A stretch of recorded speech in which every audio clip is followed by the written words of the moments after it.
Veja o que Salomão sacrificou: 22.000 bois.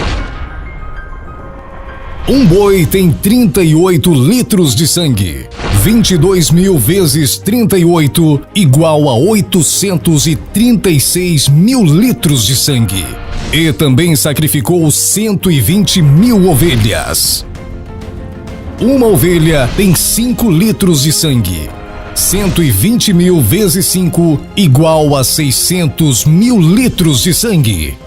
836.000 mais 600.000 igual a 1.436.000 litros de sangue. Entenda agora o porquê destes números. Dia 8 de agosto de 2010. Você veio de longe para assistir o lançamento da pedra fundamental. Por quê?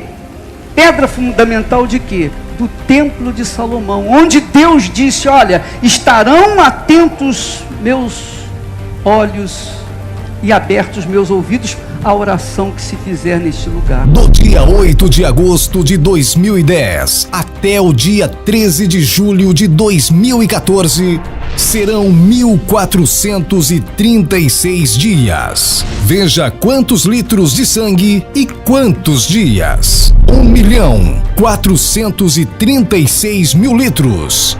1.436 dias. Veja como esta fogueira santa é extraordinária.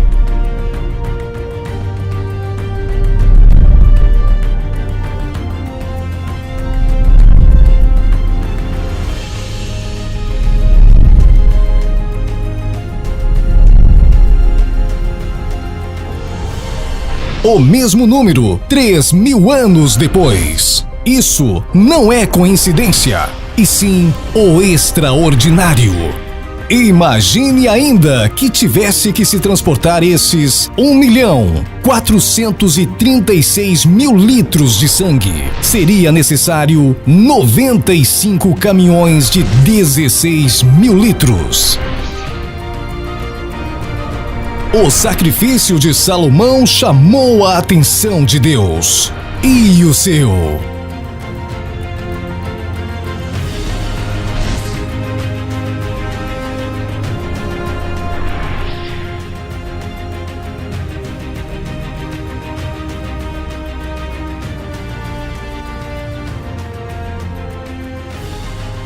A maior campanha de fé de todos os tempos, no Templo de Salomão.